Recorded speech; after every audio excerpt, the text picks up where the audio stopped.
Magandang buhay mga bata! Handa na ba kayong makinig at matuto? Para sa umagang ito, ang ating asignatura ay Filipino. Pero bago ang lahat, kailangan muna nating manalangin. Ating ipagdikit ang ating mga kamay at iyuko ang ulo at ipikit ang mata. Tayo po ay manalangin. Panginoon naming Diyos, patnubayan mo po ang araw na ito sa aming lahat upang magampanan namin ang aming sariling tungkulin. Bigyan mo kami ng gabay at pagkalinga sa pagtupad ng aming mga gawain. Pagpalain mo po ang aming guro sa matiyagang paghahatid sa amin ng mga leksyon sa araw-araw. Pagpalain mo rin ang aming mga magulang sa patuloy na pagsuporta sa amin. Maraming salamat po, Panginoon, sa lahat ng biyayang inyong ibinibigay sa amin lahat. Ikaw po ang aming sandigan at kalakasan. Sa ngalan ng Ama, Amen. Muli, magandang umaga mga bata. Ngayon, ating talakayin ang aralin 2 tungkol sa mga pangungusap na pasalaysay at pautos. Uulitin ko po, pangungusap na pasalaysay at pautos. May 4 na uri ng pangungusap mga bata, pero ating alamin muna ang 2. Ang una ay pangungusap na pasalaysay. Kapag sinabing pangungusap na pasalaysay, ito ay nagsasalaysay at nagtatapos sa tuldok mga bata or nagkukwento ka. Okay? Uulitin ko. Ang pangungusap na pasalaysay, ito ay nagsasalaysay at nagtatapos sa tuldok at nagkukwento ka. Ating basahin ng mga halimbawa. Una, pangarap kong makagawa ng isang malaking tulay. Dito isinasalaysay ko na pangarap niyang makagawa ng isang malaking tulay. At nagtatapos ito sa tuldok. Okay? Pangalawa, matibay ang tanyag na tulay ng Brooklyn. Again, matibay ang tanyag na tulay ng Brooklyn. Dito isinasalaysay niya yung pagkatibay ng tulay na Brooklyn at nagtatapos sa tuldok. Pangatlo, maganda ang mga tanawin sa Pilipinas. Ulitin ko, maganda ang mga tanawin sa Pilipinas. Dito isinasalaysay ng nagkukwento kung gaano kaganda ang tanawin sa Pilipinas at ito ay nagtatapos sa tuldok. Magaling!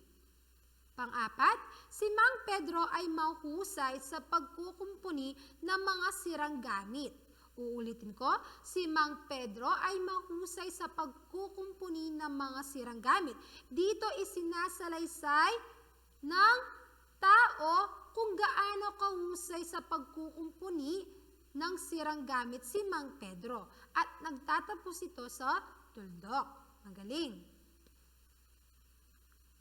Pang-5, mabilis tumakbo ang kuneho kaysa sa pagong. Uulitin ko, mabilis tumakbo ang kuneho kaysa sa pagong. Dito isinasalaysay ng nagkukwento kung gaano kabilis tumakbo ang kuneho kaysa sa pagong. At nagtatapos ito sa tuldok. Magaling!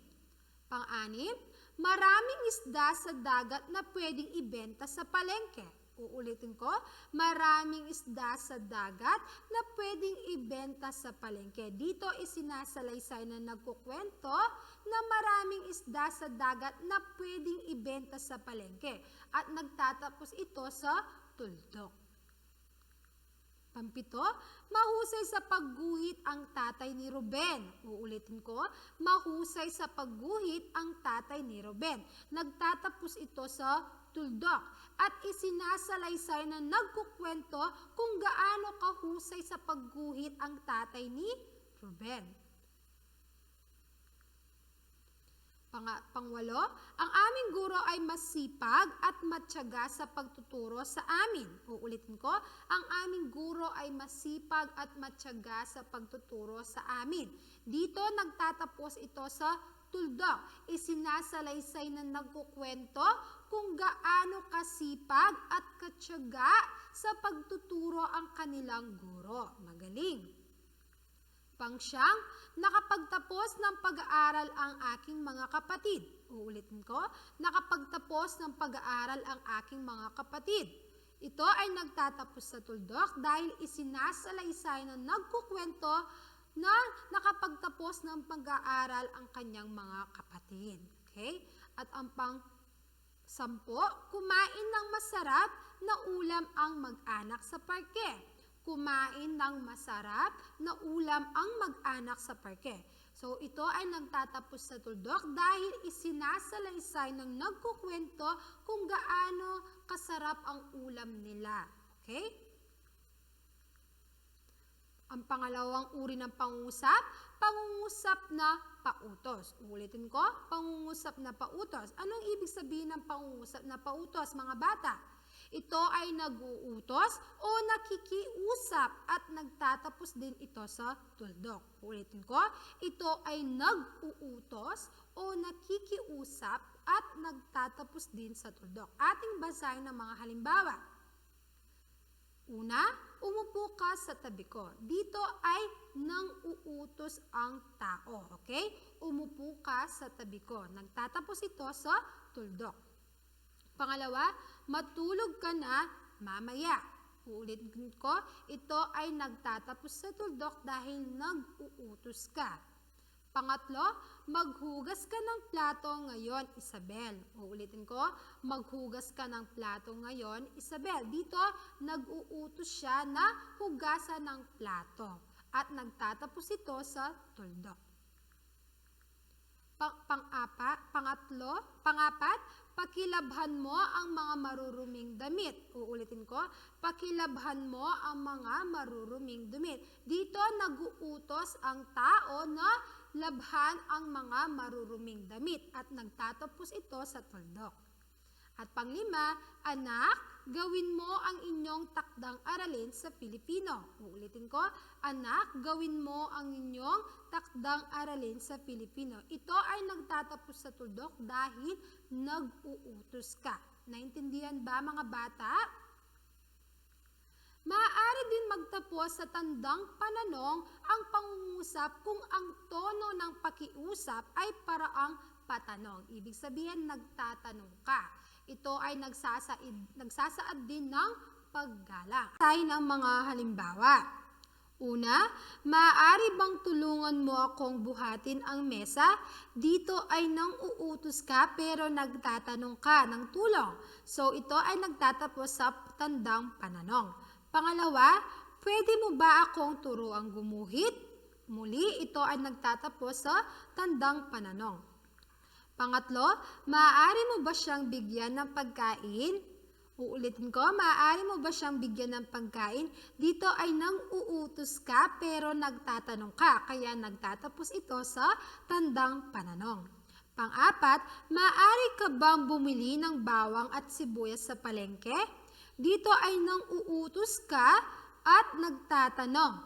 Ito ay nagtatapos sa tandang pananong. At ang panghuli, pwede mo ba kaming samahan sa paglalakad bukas ng umaga?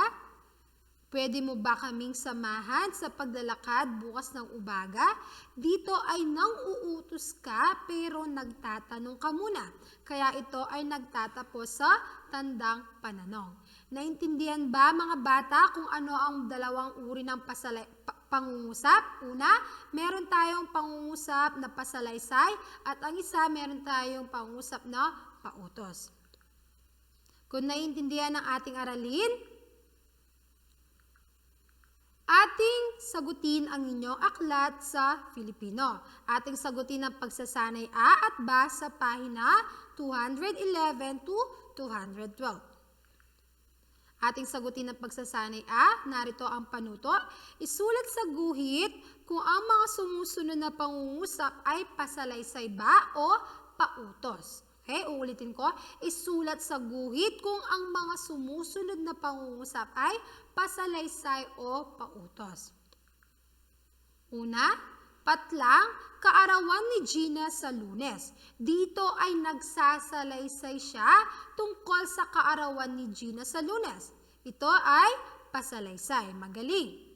Pangalawa, matatag ang pagkakagawa ng tulay. Dito ay sinasalaysay kung gaano katatag ang pagkagawa ng tulay. Ito ay pasalaysay. Pangatlo, pakikuha mo ang bag ko sa kwarto. O, ito ay nag-uutos. Ito ay pangungusap na pautos. Magaling. Pang-apat, maaari mo bang sundin si Ning sa eskwelahan? Muli ito ay nang-uutos, kaya ito ay pautos. Panglima, si Ginoong John ay namatay sa edad na 63. Dito isinasalaysay ang pagkamatay ni Ginoong John. So, ibig sabihin, ito ay pasalaysay. Pang-anim, magsaing ka na ngayon. Ulitin ko, magsaing ka na ngayon. Dito, nang uutos siya. So, ito ay pangungusap na pautos. Pangpito, hindi na matutuloy ang lakad ng pamilya. Uulitin ko, hindi na matutuloy ang lakad ng pamilya. Ito ay isinasalaysay ng nagkukwento na hindi na matutuloy ang lakad ng pamilya. Ibig sabihin, ito ay pasalaysay. Pangwalo, pakilabas mo ang mga silya sa garahe. Ito ay nanguutos. Ang ibig sabihin ay ito ay pangungusap na pautos. At pangsyam, mahal ang presyo ng rosas kaysa orchid. Dito ay sinasalaysay kung gaano kamahal ang presyo ng rosas kaysa orchid. Ibig sabihin, ito ay pangungusap na pasalaysay. At pangsampu, tingnan mo kung luto na ang ulam. Dito nanguutos siya na tignan ang luto na ulam. So, ibig sabihin, ito ay pangungusap na pautos. Ngayon, ating sagutin ang pagsasanay ba? Narito ang panuto. Basahin ang mga sumusunod na salita ng Diyos mula sa 1 Pedro at isulat sa guhit kung anong uri ng pangungusap ito. Number 1, kaya lagi kayong maging handa na gawin ang kalooban ng Diyos. Kaya lagi kayong maging handa na gawin ang kalooban ng Diyos. Ito ay nanguutos. Ito ay pautos. Galing.